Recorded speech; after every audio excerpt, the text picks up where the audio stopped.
Strain Damage family, welcome to another episode of the Strain Damage podcast. You already know this is your brain on buds. Brain on buds, and when your brain is on buds, you're going to places like Cookies. You might have gone to the new CHECH and CHONGS dispensary, and you might have balled out at those grand openings. And you want to know who's behind it? She's sitting right next to us. Julia ABQ is in the building. Thank you for having me. Yeah. Appreciate it. Yeah, absolutely. Definitely a pleasure for sure. No, we know you're busy because you mentioned you're after the Cheech and Chong thing, you're like, all right, we're in 420 mode now. Yes. No, all gas, no brakes. Pretty much the day after the grand opening, we just hit it full force, 420. Yeah. Damn. What are we? We didn't even have a chance to put together lessons learned, and I did have lessons learned, and it was a big one. I didn't order porta potties. Yes, and that was definitely huge lesson learned. So a few of the small businesses on Manal had their toilets destroyed. I'm so sorry. I'm so sorry about that. All the businesses surrounding us, please go see me. I will get you some free swag. I'm so sorry about that. No, the event, digestive concerns aside, the event was a success, and it seems like you do have a track record for kind of, at least from where I've been watching 2 for 2, right? So, but I'm curious in terms of how you got started, because in an earlier conversation that you and I have had, you mentioned that you've only been doing this for about 2 years. You were previously in the public sector, correct? Yeah. So I did leave a government job that I was at for 8 years, Bernalillo County. I worked for 2 female elected officials, and I left to jump into the cannabis industry because I wanted to get this into the hands of veterans, and I didn't know how I would do that, but I knew that I would figure it out along this journey. So I did last November for Veterans Day. We were able to get veterans gifted some cannabis, 100 of them, with the partnership with the ABQ Stash Box. So I feel like I accomplished my goal. So anything above this, it's okay, awesome. It's icing on the cake. Yeah. Cookies, that was amazing. Cheech and Chong, but it's above all, it's at least we have those veterans. Even if it was 100. That's love. Even if it was just 100, right? At least we have 100. They put in work for us to have a lot of the stuff we have, the freedom we have. So it's really cool to see someone showing love to them, because it's more of cannabis. Of course, a lot of people see it from the recreational side, but it's very much so better on the medicinal side. A lot of people this changed their life. Thank you for pointing that out, because I've only I've seen it just used in that so much so in the medicinal format with my 2 brothers that were both previously in the military, and and so and I've been seeing them medicate using gummies for over a decade. Damn. So that's how they sleep at night. So I just figured it's how could we help more of veterans? How can we remove the stigma so they know that it's okay for them to medicate with this? That's all. That's it. A lot of people use it for so many different things too. Even whether it be to get high, it even those little ointments for arthritis and stuff like that. It's crazy to see what cannabis can really do. It's shifting stuff here now that it's really it's open for everybody. It's crazy to see. I got a liquor store on every corner. Yeah, we need a dispensary on every corner. I agree.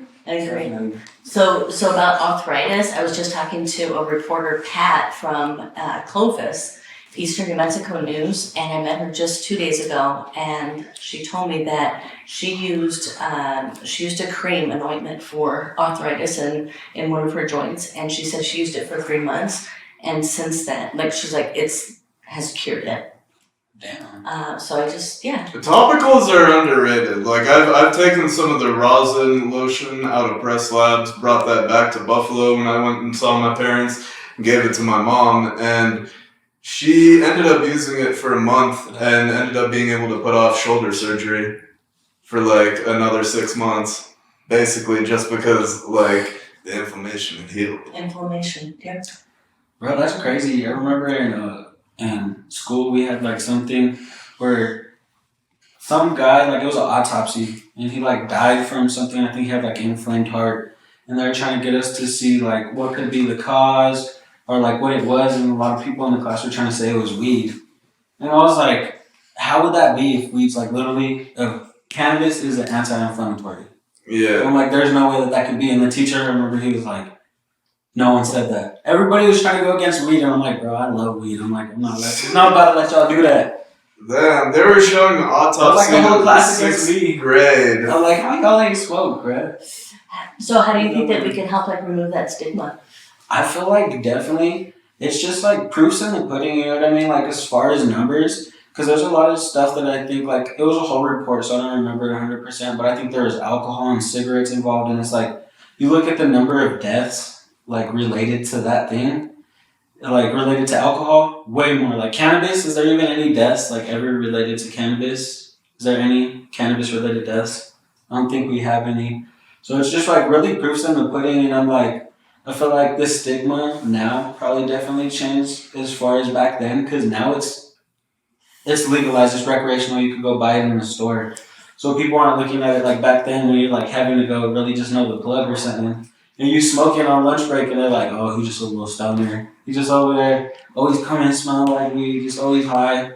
But it's like, I graduated still. And then, like, for teachers and government employees that don't want to be pictured going inside a dispensary, there's delivery options, there's a stash box. The coolest teacher I had at school was the one who came up to my car at lunch and I was smoking them while trying to hide it. He's all, that shit smells whack. He's all, you need to just get your medical card and go get you some fire shit already. Yes. He's like, you're dumb too. He's all, everybody smokes. He's all, just put some hand sanitizer in and put on cologne, put some eye drops. Ain't nobody gonna know you high. Yeah. But now there's other ways that you can consume. You don't have to smoke. Yeah, that's right. Edibles. Edibles help a lot when it comes to sleep. Wait, side note, Edibles just pass out. is this the same teacher that told you to buy Bitcoin at $30? Yes. He's a G, though.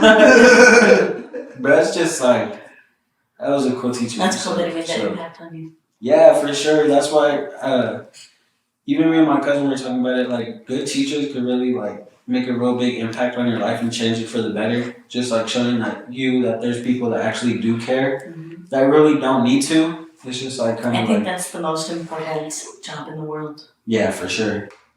For sure. That's what I used to always say. They need to pay teachers The most. Like, that's what I'm saying, because if you pay teachers the most, that's like our future right there. Yeah, literally You're the just betting on foundation the of future. society. Yeah. It's just a lot of the like 1% or 10% that's really that rich. They don't want people to be bosses. You know what I mean? They want a bunch of workers. They want a bunch of worker mentalities. Mm-hmm. So it's just like, oh, it's crazy. I want to cover how you entered this world, because you've talked a lot about medicinal use and seeing veterans get the products make more of an impact than throwing these big ass events with like rappers and lots of fanfare. So you're originally from Alabama? No, from California. Ontario, California. Okay. And then my dad still lives in Chula Vista, but I've been here like my entire life, since I was 18. Pretty much. Yeah. Okay. Yeah. What was Ontario like? Ontario, California. I only remember Chula Vista, and it's beautiful. Super, super gorgeous, yeah. And it was nice. I'd live there in a heartbeat again. But I love Albuquerque. I think it's like a hidden gem. It's so gorgeous here. I think that it's like there's so much potential here. I'm not worried about that Cali traffic. Yeah. Oh my God, the traffic there, and then also the cost of living to like have like a house there. Like I would just be like in a super small little like apartment, there. Yeah. Also, Julia ABQ is more marketable than Julia Ontario. That's Just throwing that out there. Oh my gosh. I do have Julia ABQ. I keep on forgetting that. I keep on forgetting that. Yeah. I have a habit of calling people by their like social media handles and shit. So that's why you're I used to hate when RSS Design 69. Yes. I remember that for the longest time. The Yeah. homies would pull up and I'll be like, I'll say their name. No, that's not my name on this. I'm like, bro, just because your name says that on like Facebook or something, don't mean that's your name. People are crazy. I'm gonna call you the name your mom gave you. Marketing, man. That's what. Marketing. Yeah. Okay, so at what point were you smoking as a teenager in the backyard? How did that part of your So life many start? of us were Yeah. smoking. I mean, it definitely wasn't like anything like what we smoke today at all. Actually, I wasn't in the backyard. I No was in the idea. homie's car because Yeah. I grew up in Buffalo, New York, so like winter and snow and shit. Yes. So I was in the homie's car. I was not in the backyard, but for sure, yeah. I definitely always remember smoking. Like I had an older brother, so he definitely. It's always the older siblings. Yes, I was. Yeah. Every podcast, I think when we ask somebody, it's like usually the older sibling. Mm-hmm. Like, hey, Yep. come hit this real quick. Yeah, DBJ and I were both the older siblings. That were. My sister, my older sister's the one. She would like not condone and like getting me it, but then she realized that I would bring it around, and she's like, I'd rather make sure you're getting good shit though. If you're gonna get it, Yes. she's also, I got you. I never had good shit. Yeah. It was like horrible weed back then compared to what we have today. Yeah. And then now I'm being like so picky. I'm like, oh my, I should just be appreciative. Yeah. You're like 16. Me would have killed to smoke a blunt. Like Yes. No. We also just gave me headaches back then. I had a lot of headaches. Yes. They'd be popping like every hit. Taking out the seeds before you. Yeah. Speaking of quality bud, No, that's the thing that sucks. we gotta give a quick shout out to the homies at Gassed Up Exotics. You shut up. This episode is sponsored by Beatrice 505 and Gassed Up Exotics. The exotics, in fact, are gassed up. Go check them out. We are currently smoking on banana cold brew, hydroplane, and GMO. That shit's knocking, bro. I'm telling you, he got that fire. They put love into what they're putting out, so make sure you go check it out for sure. Anyway, so getting back to Julia ABQ, more important things.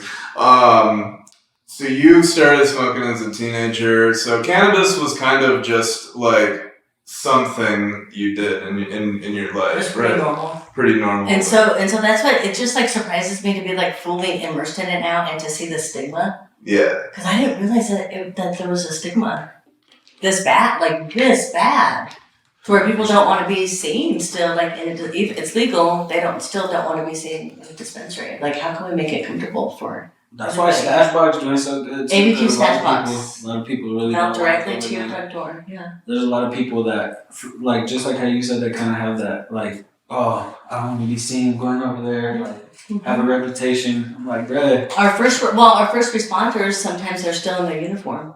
Oh, yeah. So, That's like, great. sometimes they can't go into, dispensary inside their uniform. First responders definitely need, access to this medicine. I'm like, I don't know, there shouldn't be that big of a stigma on it, though, where you're, like, judging people, because I'm like, people could go in the store and buy, like, a pack of beer, and then you're really getting the same Mad Dog look. Like, are people, I swear, I'll be, like, smoking in the car on my break, and they'll, like, walk by and be like, I'm like, bruh. I mean, I have a medical card, bro. Like, what do you want? You want to see it real quick? You're next to a church ministry, though, so like. Bruh, that is true. But like, why are they not doing bong hits for Jesus? But I feel like it's definitely it's from the earth. You know what I mean? The burning. Yeah. It's something I feel like everybody has their like certain kind of things in life that they like dabble with, and it's like especially if it's weed, it's from a medical side. You know what I mean? It helps with anxiety. It helps me to like get through my day. So it's like people have their other things. I'm not telling them about them taking their oxys every morning or their Xanax to go to sleep. Like, you know what I mean? It's like, it's really just everybody has their different things that they choose. And I don't think that leads to a problem. So I'm keeping me. So I lost some friends like coming into the industry because of weed. Damn. That's crazy. I've also had some friends, since I've joined Strain Damage and kind of made that my work, I've had some friends distance themselves from me as well. Experienced it too. Yeah. I mean, it's unfortunate because you had significant relationships with these people at one point in time, but at the end of the day, if your reasons for being involved in the cannabis industry, if that's coming from a genuine place, if that's coming from... Hey, sometimes it's not even really cannabis, bro. It's just elevation. Some people don't like to see elevation, you know what I mean? When people are actually doing something progressive with their life, and like you come from the same place as that person, and you see this person excelling so much, it's like kind of like you find things to like nitpick at to be like, oh, that's why I don't like you no more. You know what I mean? But it's just you glowing different. You shining now, so. I mean, I would still be over here we're, sweating about that. we're in the Instagram reels. We're putting clips on the internet. All of this stuff is online. It's too late. So, fuck it. Fuck it, we ball. So were you always kind of like in the public sector coming out of the gate, or did you, Yeah. My first job was at our utility company. The light company. Oh, I stayed there for 13 and a half years. Ha, ta, ta, ta. You got the gunshots going up next. No, that's sick. I actually, before even tech, I came from like a science background. I was a geologist that worked with water utilities, mainly from like consulting, but Dallas Water, San Antonio Water System. That's a big difference to go from that to. Yeah, that was like a little funny because I was in grad school working at this consulting firm and getting my master's in geology, and I basically was going to I was living in Austin, Texas, big tech city. I was going to a lot of like tech industry happy hours and like open bars, and I was mainly going for the free food and alcohol.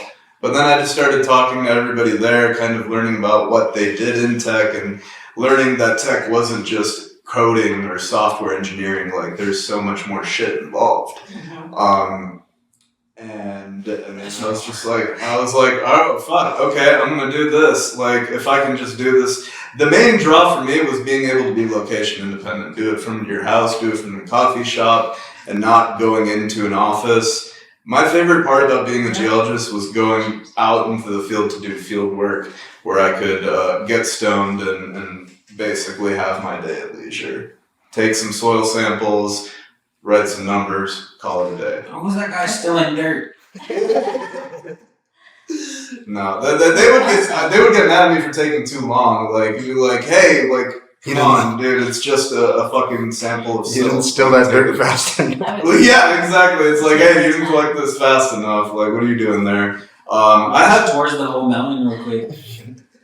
I had one manager who like knew what I was doing, and was just like, hey, don't get caught. Like, you will not only lose your job, but you will not be able to get like a professional geologist license because it's illegal in Texas. Right, so like, oh yeah, they don't play out there. Yeah, so I basically was just like, all right, fine, I'll rip the Benjamin instead of coming out here with a European spliff, You're like, here, take that blunt. I know. You're like, nah, that's cool. You still go out there, like and be like in the nature still. Oh yeah, no, I still do that. Like, I mean, I probably spend less attention with the ground, mainly since I was like taking soil samples, looking at soil profiles. Hey, that makes sense. Why when we went on that hike, you're all picking up rocks and shit. Yeah. Putting them in your back pocket. Yeah. I was tripping on that. You're like, what the fuck is he doing? I just let you be. I'm like, my strange addictions. Rock collection. At least I wasn't like having full conversations like how people have like the inanimate pet rock. Like, I hadn't done all that, but no, I still enjoy nature. Yeah, still healthy. But back onto you. What's next? What's next? Do you have anything in the works that you got going on? So we were talking about women's in cannabis earlier before we started filming, right? But I do have something planned to celebrate these amazing women that I've been meeting that are in the cannabis industry. And I just want to be able to highlight them and put them on a pedestal that I feel like they deserve and have their voices heard, because I feel that a lot of women in New Mexico are actually leaving the industry. Yeah. And you gotta talk to Melanie Davis. Like paving the way, and they're actually, this is history. Like, we're making history. Like, in real time, we're like experiencing it, and I feel like these women that I've like met like along this journey, it's like I don't think that they see the greatness that I see in them, and I just want to highlight them. So June 7th at Sombre Mesa. I just invite everybody to come join us to celebrate these women in cannabis, and we're just going to be talking about whatever you want to talk about and just sharing best practices. Y'all make sure to go show love and just ultimately go support and show that the cannabis industry isn't just male dominant. You know what I mean? There's a lot of females in the game killing it. You know what I mean? They're over here doing their thing. And I think it's cool to bring light on that. For sure. Yeah. For sure. So, what point through, you were at P&M and then Bernalillo County government, Mm-hmm. At what point did you start? Why did I like make that leap? Yeah, or yeah, how did it start? So I was doing consulting on the side for digital marketing, which I've done for like a good bit, like a decade now.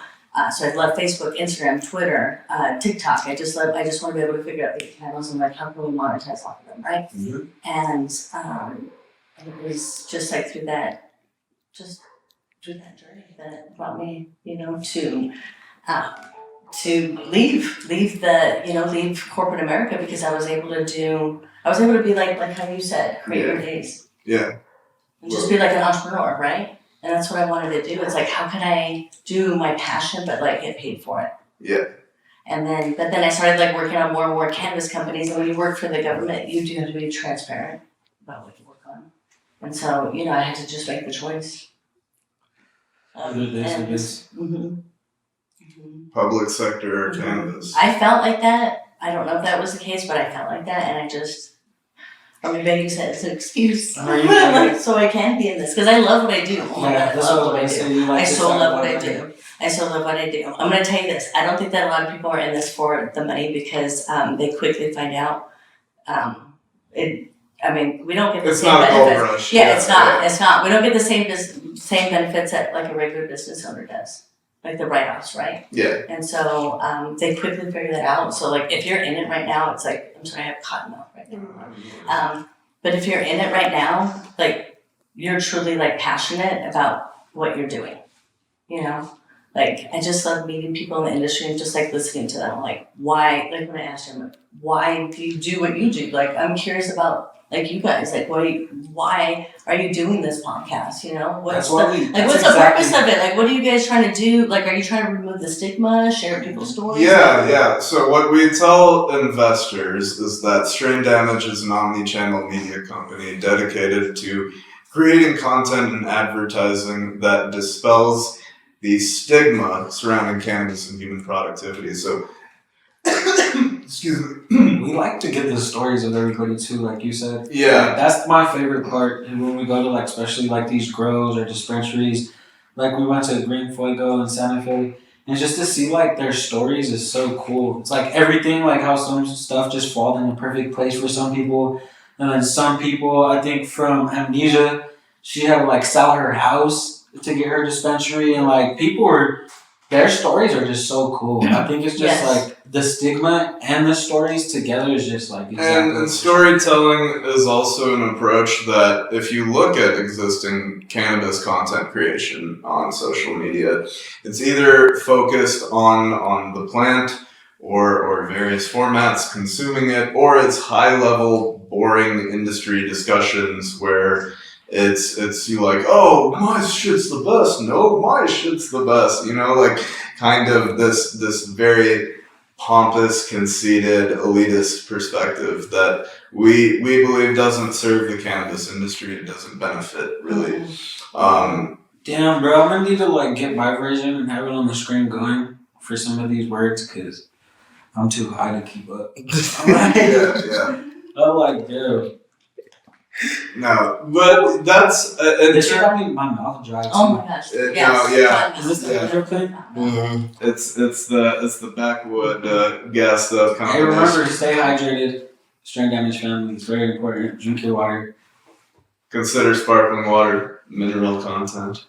Keep you red. So now that we've made this shift into cannabis full time, we've thrown some great events, right? In terms of events or putting these things, seminars together for like women in cannabis. Is there any other types of avenues you think would that you're trying to get into, things you want to do? Oh my gosh, I can go on and on. I would love to do something like this. A podcast? Yeah. Mm-hmm. Oh yeah. What do you think that podcast would focus on? So we talked about launching something that would be behind the scenes, behind the queens, Okay. and be featuring some amazing females. These females that are sitting next to us here, Pawn and Janae, and just storytelling. Exactly what you're doing, just storytelling, and just sharing our stories with the hopes that we're going to inspire the next generation, because they're making history. We all are. You're making history. You're making history. Let's document it. Let's share this story. Let's share the journey. No, that's been our thing in terms of documenting everyone's stories, right? Thinking about how the market is at a macro perspective. What's happening here has happened in other states that have gone recreational. And, with all of these smaller to medium-sized players in the market, there are some incredible stories in there that nobody knows about. And if these people are going to, get called by the market, we want to get their story out there before that happens. Hopefully it does not happen at all and we create some market failure, but I feel like it's jumping over here, bro. Everybody in Albuquerque loves weed. I think so, and I think that we're we definitely need to be more collaborative about our efforts instead of thinking about competitive. That crab in the bucket mentality. You know what I mean? Because there's room for everybody to succeed, and if we can all realize that, there's actually a bigger picture for all of us, and that's worldwide tourism. People come to our state at any given time, right? The balloon fiesta, we double in size for that 2 weeks, right? What if we came together as a cannabis industry? We had a marketing campaign where we marketed ourselves as the Amsterdam of the United States. It's a destination. We're the most dispensaries per capita. Cool. Let's play off of that. Come visit us then. Come experience, all the dispensaries. Yeah, that's facts. Right? The homie would always come over here. He's y'all gonna be like the little Miami or LA one day watch. He's like, Albuquerque gonna blow up. I know it. And it's crazy because we're starting to see these bigger corporations and businesses start coming over here, like Dutch Bros, Canes. People are starting to realize, Netflix, Facebook. People are realizing that there's money here. Cheech and Chong. It's a nice spot, you know what I mean? There's the scenery's here. It's fire. It's beautiful. No, I still haven't gotten over the novelty of having a mountain in the background of everything. Oh my gosh. It's so beautiful. That rooftop is just gorgeous. I like the ocean though. I've seen it forever. Yeah. So I'm ready to be by the beach for a little bit. Yeah, I feel you. Yes. Beach DBG. Oh God. Where would you go? What beach? I'm trying to go somewhere with white sands, probably. But I've already been in Malibu so many times that it would have to be somewhere a different country for sure, Hawaii? Somewhere. Yeah. Nah, I haven't been to Hawaii. that shit would be lit. I still haven't been out there actually. Hawaii's lit. That's actually Can we smoke out there? Yeah. Is it legal? Yeah, that's legal. Honestly, my grandpa. They tax grew up the in fuck Cali. out of it, but they've got recreational. My grandpa grew up in Cali, and he said that the best weed he ever smoked was actually from Hawaii. So Panama Punch or something. He said that it was crazy. That was the best weed I've ever smoked ever. He said the first joint, he was like, oh my God, I felt high for 5 hours. I'm I need to get some of I was that. gonna say, I wish that we can get that. Yeah. I remember when I went to It's Cali, I want to smoke and watch a volcano erupt. I want to see that. I ain't trying to see I'd that. like to be No, you don't have to be that close. You could be on another island. As long as no That's one's getting watch hurt it. and I That's can too watch close. it from very far, where I can feel no heat. Yeah, no, that's. I mean, Even why? Even that shit, Yeah. Okay. volcanoes are scary, yo. Yeah, volcanoes are scary. That shit for the floor shake. That's the main reason I probably haven't went to Hawaii, because they have a group of volcanoes over there. No, that's Julia ABQ. Thank you for joining us this evening. We've learned a lot about how you got started. We've learned why you're doing what you're doing, and we want to keep seeing you do that. I appreciate you. Thank you so much for having me. Get greens for the veterans, strain damage worldwide. Peace.